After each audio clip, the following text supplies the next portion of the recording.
Om Shanti, 2nd May 2020. In today's Bab Dada's Sakar Murli, Baba is talking about the land of Ravan and the land of Dharmaraj. Land of Ravan, we all are aware of that. The physical world that we are seeing around, which is full of hurry, worry, fear, anxiety, the sense of keeping people behind so that we can step ahead at a very higher position. And this world which is full of anger, lust, and the sense of attaining as many materialistic items as we can. This is the land of Ravan. And if we are busy in keeping our intellects in the land of Ravan, then surely the land of Dharmaraj is waiting for we children, or to be more precise, waiting for we students. We can relate the land of Dharmaraj with a student who was busy in partying, who was busy in going out, having fun with his friends, and who was not focused on the studies and finally end up failing in the final examination. Well, if he's you can say a human being or a student who's willing to do something in life, maybe Maya is not letting that student do something good in his life, but at the time of failure, the student will have a deep sense of repentance and would really demand for the time of study to come back. But time waits for nobody, and the time which he has spent, or we can say the time which he had wasted, will never going to come back. And this is what will happen with we Brahmin students if we are not going to pay attention, if we are not going to be sincere about this confluence diamond age where Baba is here to make us into deities. So by keeping this very important point in today's Murli, let's listen to the Murli in detail, where Baba says, "Sweet children, you are now at the confluence age and you have to break your connections with the old world because it is now going to be destroyed." Baba is asking the question, what speciality of the confluence age is unique in the whole world? So the speciality is you study here and receive the award of that in the future. Throughout the whole cycle, there is no type of study where you receive the reward of it in your next birth. You children are now studying in the land of death for the land of immortality, and no one else studies for their next birth. It is something like people say student life is the best. Parents always emphasize the student life and always emphasize their kids in their student life. No parent suggests any child to study, to be focused about his future once he gets married or once he gets some job, etc. Right? But parents put a emphasis, or we can say parents try their level best to make their children focused during their student life. And this is what Baba is doing on this confluence age in this unlimited student life, which is of complete one birth. And just like a parent, he is suggesting his real children and students to be focused on the study so that we can have a very comfortable life, a comfort that nobody can imagine in this hell, and that comfort Baba is here to grant us. Today's song is, "The resident of the far away land has come to the foreign land." Why? In order to make us into kings of the kings. Om Shanti. Who is the resident of the far away land? No one knows this. Does he not have his own land? That he has to come to a foreign land? He doesn't come in his own land, but this kingdom of Ravan is the foreign land. Does Shiv Baba not come in his own land? Okay, what land is foreign to Ravan? And what is his own land? What is Shiv Baba's own land? And what is land, and which land is foreign to Shiv Baba? Since the father comes to the foreign land, what is his own land? So Shiv Baba belongs to the Shanti Dham and he is here to create Shivalaya. But Shiv Baba doesn't come in Shivalaya. He's making Shivalaya, the golden age, the kingdom of Ram for we children, and Ravan is absolutely not allowed there. Ravan was responsible to destroy Ram's kingdom, and now Ram is here to destroy the Ravan's kingdom. They both come in the foreign land in order to create their kingdom. So Shiv Baba says that, Acha, all of you churn this point. This is something to be understood very well. It is very easy to tell which land is the foreign land of Ravan. Ravan never enters in Ram's kingdom, but the father has to come into the kingdom of Ravan because he has to change it. This is the confluence age. So Ravan was there in the copper age. And when Ravan entered the kingdom of Ram was absolutely destroyed. And when Ram is here, so Ravan cannot survive for next 2 generations, for next 2 coming centuries. For we can say absolutely for Satyug and Treta Yuga. So Baba says he comes at the confluence age. So this is Ram's land as well as Ravan's land. This shore belongs to Ram and that shore belongs to Ravan. This is the confluence. You children are now at the confluence, neither on this side nor on that side. You have to consider yourselves to be at the confluence age, and we have no connection with that. So when Ravan comes, that is the confluence of Ram and Ravan, and when Ram comes, it is the confluence of Ram and Ravan. So you have to consider yourselves to be at the confluence age, and we have no connection with that side. Your intellects have to break any connection to the old world. You have to stay here in the old world, but your intellects understand that this old world is to be destroyed. The soul says, I am now at the confluence age and the Father has now come. He is also called the boatman. We are now going across. How? With yoga. There is no knowledge for, Baba says, there is knowledge for yoga as well as knowledge for understanding. There is a difference between knowledge and understanding. We need to understand this. And Baba always says, Baba likes Gyani tu Atma, which means a soul who's understanding everything, even understanding the knowledge. And understanding is beyond remembrance. Understanding is the real connection. Understanding is the real, we can say, remembrance of the Father. Because understanding knowledge is itself remembering the Father, and there is knowledge for yoga, but one needs understanding for knowledge. Everything is connected. Am I clear? Like Baba says, for yoga, it is explained that consider yourself to be a soul and remember the Father. This too is knowledge. This is knowledge that you are a soul and you have to remember the Father. But understanding that I am a soul, understanding that I belong to the Father, is remembrance. So Baba says, knowledge means explanation. Please underline, knowledge means explanation. The Father has come to give you directions, and he say, consider yourselves to be souls. It is the soul that takes 84 births, and the Father sits here and explains to you children in detail.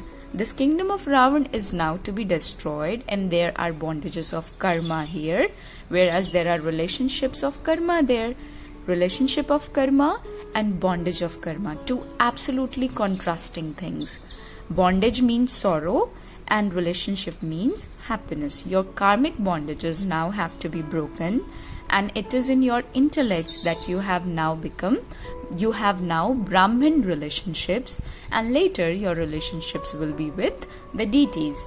There is only one birth of the Brahmin relationships, and then there will be 8 and 12 births of relationships with the deities. Because you have this knowledge in your intellects, there is distaste for the dirty karmic bondage of the Iron Age.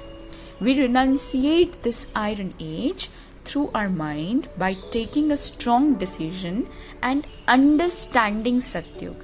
Having knowledge of Satyug is one thing, and understanding Satyug is one thing. Baba says we no longer want to remain in karmic bondages of this world. We understand that all of those are devilish karmic bondages, and we are going on an incognito pilgrimage. The Father has taught us this pilgrimage, and then we will become detached from these karmic bondages and become karmatit. These karmic bondages now have to be broken, and we remember the Father so that we can become pure and understand the cycle and then become rulers of the globe. We are now studying, therefore there has to be an aim and objective and reward of our study. You know that your teacher is the Unlimited Father. The Unlimited Father also taught us 5,000 years ago. This is the drama. He will only teach those whom he taught a cycle ago. Many more will continue to come and expansion will continue to take place. Not everyone will go to the golden age. Everyone else will return home. And on this side is hell, on the other side is heaven. In worldly studies, they understand that they study here and that they receive the reward of that there. They receive the reward here only. Basically, the limited study rewards you in this life only. However, we are studying at the confluence age and will receive the reward of that in the new world. This is something new. No one else in the world would say that you will receive your reward in your next birth. It is only at the confluence age that you can study in this birth in order to receive the reward in the next birth. Okay, only once does God, the ocean of knowledge, comes to teach you in order to send you to the new world, the land of immortality. This is the Iron Age, the land of death. Baba is explaining that this is the foreign land and father has to have to enter this land for we children. And he is creating a land for his real children. That land is only for the children. Ravan doesn't enter the golden age. Ravan disappears. Then he appears again in the copper age. Therefore, the father too disappears. No one in the golden age knows him. So why would they remember him there? When the reward of happiness ends, the kingdom of Ravan begins, and that is called the foreign land. Baba is also explaining that those who have become very tired, it's important for you spiritual children to become guides and show them the real path of the spiritual pilgrimage. Baba says, you guides belong to the Pandav community. This can't be called the kingdom of Pandav. Neither the Pandavas nor the Kauravas have a kingdom. None of them have a crown. Even if crown were given to them, even the materialistic crown, if the crown of physical kingdom is given to the Kauravas or Pandavas, then Baba is explaining they would definitely lack the crown of light because that cannot be given to the Kauravas. Even the Pandavas can't be given the crown of light because they are still effort makers. They fall while moving along. Therefore, to whom can it be given? This symbol is shown with Vishnu because he is pure, and everyone in the golden age is completely pure and viceless. They have crowns of light, of purity, and at this time no one is pure. Absolutely no one is pure. However, sannyasis claim that they are pure, but this world is not pure. They still have to take birth in this vicious world only.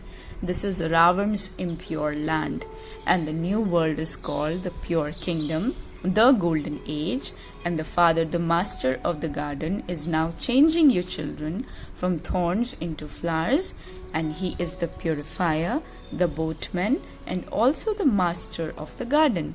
The master of the garden has come into this forest of thorns, and you only have the one commander. Please underline that the master of the garden has come into this forest of thorns. You only have the one commander. Could Shankar be called the Yadavs, commander-in-chief? In fact, Shankar does not inspire destruction. The war begins when the time is right. It was said that missiles, etc. were created through the inspirations of Shankar. They sat and made up such stories. Anyway, the old world definitely has to be destroyed. When a building grows old, it crumbles and collapses and people die. This old world too has to be destroyed. Everyone will be buried and die. Some will drown, some will die of shock. Poisonous gas bombs will also kill many. Please notice that in previous few Murlis, Baba is talking so much about destruction. He's giving details of destruction, that people will be buried and die. Some will drown, some will die of shock. Poisonous gas bombs will also kill many people. So it is in your intellect that destruction has to take place, and we are now going across to the other side. The Iron Age has to end and the establishment of the Golden Age has to start. This world is absolutely not a better place to live, so there has to be a world which is a better place to live. Baba says this is your last chance of making effort. If you delay any longer, any longer. There may be sudden death. Death is standing just ahead. People die suddenly just while sitting somewhere. Stay on the pilgrimage of remembrance before you die. You children now have to return home. Therefore, the father says, children, remember your home. Your final thoughts will lead you to your destination. Your final thoughts will lead you to your destination, and through this you will return home. However, if you simply remember your home, your sins cannot be absolved. It is by remembering the Father that your sins can be absolved and you will return home. Therefore, continue to remember the Father. Keep your chart so that you can know what you have been doing throughout the whole day. Generally, one is able to remember everything one has done in life from the age of 5 or 6. It isn't that you have to write all that. Baba is basically saying that you know that Baba is the upcoming line is very important. In the previous line, Baba was trying to explain there is no point of writing everything that you have done, but it's important to remember the Father, like if you're a shopkeeper. So when there is no customer in your shop, you can sit down and remember the Father. You should be able to note down this inside you. We will understand that when there was no customer, I was remembering the Father. So there is no point of writing it down, isn't it? Baba says the main thing is how can we become Sato Pradhan from Tamo Pradhan? How can we become the masters of the pure world?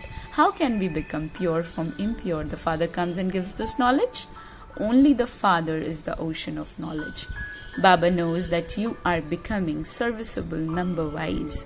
Baba says we should each shed our body and take the next one in great happiness. You children have to imbibe all this so that you can become worthy of explaining. Baba also says, according to the drama and according to the effort you make, you become number-wise serviceable.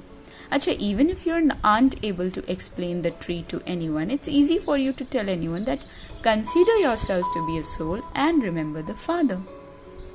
How beautifully Baba explains in the upcoming line that all of these souls are actors of the drama. Each soul acts through this body.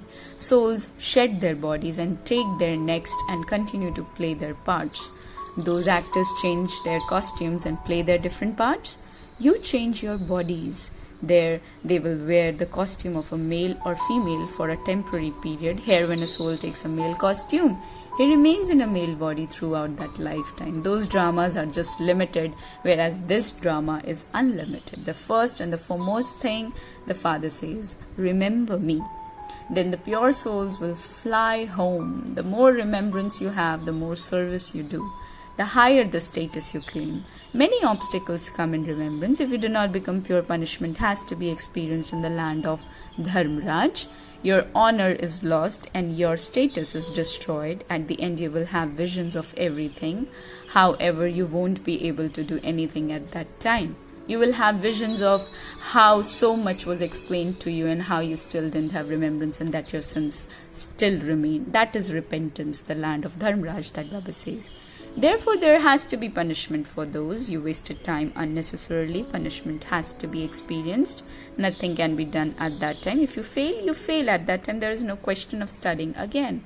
In other studies, if someone fails, there is a chance to study again. But here your study will end. Children, study well. Do not waste your time gossiping. Otherwise, there will be great repentance. Maya makes you perform many wrong actions. Even if you have never stolen anything, Maya will make you do that. You will then become aware that Maya deceived you. First, the thought enters the heart to pick up something, and then you have been given understanding as to whether something is right or wrong. If you pick something up, that is wrong. If you don't pick it up, that is right. So what are you going to do? It is good to remain pure. Do not become slack by being influenced by bad company. We are brothers and sisters, therefore why should we become trapped in someone's name and form? Do not become body conscious. However, Maya is very powerful. Maya brings thoughts that make you do wrong things. The Father says you must not do anything wrong. There is battle and you will fall, and you then don't have any right understanding at all. We have to do everything right, become sticks for the blind. This is the best duty of all. You have time to do everything for your livelihood. You have to sleep at night, and when souls become tired, they go to the sleep, and even the bodies go to sleep. So you have time for your livelihood and for rest. Therefore, engage yourselves in my service for the rest of the time. Keep a chart of remembrance and you do write it. But then as you move along, you fail. It's when you don't remember the Father, when you don't do service, that everything you do is wrong. Acha. To the sweetest beloved, long lost and now found children, love, remembrance and good morning from the mother, the father, Bap Dada. The spiritual father says namaste to the spiritual children, and we spiritual children say namaste to the spiritual father. Essence is simple, where Baba says don't waste your time in gossiping, do not become slack by being influenced by bad company, be careful of Maya, do not become body conscious or become trapped in someone's name and form. As well as remembering the home, also remember the Father and keep a diary of your chart of your remembrance. Note down what you did throughout the day and for how long you've remembered the Father. And Baba is blessing us by saying, may you use the speciality of being generous hearted, uplift yourself and everyone else, and become an image of support and upliftment. Amazing. Baba says to be generous hearted means to have a generous and big heart in every task, to be cooperative in making others virtuous with your virtues. To be cooperative in filling others with power and specialities means to be a great donor. To be generous hearted is the speciality of a generous soul. Souls who are filled with such specialities receive the blessing of success in becoming images of support and upliftment, because to become an embodiment of support in service means to become an instrument to uplift the self and everyone else. Slogan: keep yourself and the Father combined in such a way that no third person can separate you. Om Shanti.